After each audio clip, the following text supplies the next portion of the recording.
जी doctor साहब, डॉक्टरों के बीच में विवाद हो गया सांसद जी में। विवाद कुछ ऐसा नहीं था। सांसद जी जिला चिकित्सालय में निरीक्षण करने पहुंचे थे और वह खबर हम लोग को कुछ देर बाद पता लगी थी और वहाँ एक डॉक्टर सौरभ त्रिपाठी जी के चैम्बर में वो गए थे।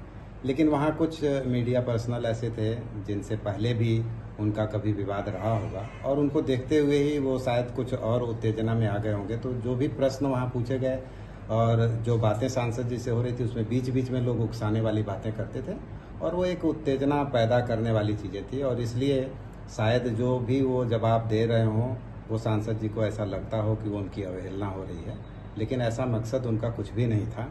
और वह शायद पूर्व नियोजित अगर न रहा होता दूसरों के द्वारा तो सांसद जी जिस तरह से वहाँ गए थे वो अपना तो पेशेंट देख रहे थे और वो हमेशा देखते रहते हैं अपने चैम्बर में मरीजों की। सबसे ज़्यादा वहाँ मरीजों की संख्या उनके यहाँ रहती है। लेकिन उस दिन इस स्थिति हुई कि ज़्यादा लोगों के जाने से वो चीज़ें खराब हुई और उसमें कुछ उन्हें भी ठेस पहुँचा और उसमें सांसद जी भी कुछ उत्तेजित हुए होंगे। तो वहाँ जो बातें हुई वो थोड़ी अशोभनीय हुई, अच्छी तो नहीं हुई, लेकिन उनमें कोई ऐसा मकसद नहीं था जिसे मिल बैठ करके सुलझाया नहीं जा सकता।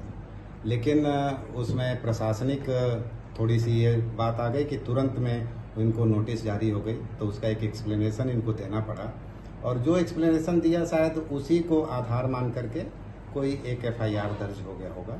लेकिन इनका कोई मकसद ऐसा नहीं था। हम लोगों की बात भी हुई थी, सांसद जी के पास भी गए थे, उनसे भी बात हुई थी और दोनों सभी लोग इस बात से सहमत थे कि हमको किसी तरह की कोई कार्रवाई नहीं करनी है और उनका भी यह था कि कोई हमारा ऐसा जो अपमान हो गया वो इस तरह की चीज़ें, तो उसके बारे में भी वो कोई बात नहीं करना चाहते। लेकिन चूंकि ये हाई प्रोफाइल केस होने की वजह से ये मीडिया में हर तरह से चलता रहा, उसमें कमेंट्स आते रहे, उसकी प्रतिक्रियाएं आती रहीं और उससे ये मामला इतना उलझता चला गया। जबकि हम लोग समाज में हर तरह की हार्मोनी चाहते हैं और त्यौहार का समय है, हम कतई नहीं चाहते कि समाज में किसी तरह की इस तरह की वैमनस्यता फैले। चिकित्सक भी समाज की सेवा करते हैं तो उनके लिए बहुत अच्छा माहौल चाहिए। वह फाइल का काम नहीं करते हैं, वो मरीजों की सेवा करते हैं। उनकी चिकित्सा में उनका तन्मय रहना तभी संभव है जब उनको मानसिक शांति मिले। तो किसी तरह की इस तरह का व्यवहार हम लोग चाहते नहीं हैं और हम सब तरह से मामला सुलझा हुआ था, लेकिन शायद अलग अलग सूचनाएं प्रसारित होने की वजह से अभी भी मामला खिंचता जा रहा था। सौरभ त्रिपाठी खुद उन्होंने कहा है कि वो कोई FIR नहीं करना चाहते, कोई क्रिमिनल केस वो नहीं चाहते। वो चूंकि आहत थे और दूसरी बात यह भी थी कि जो CMS की तरफ से उन्हें नोटिस मिला तो उसका उन्हें जवाब देना था।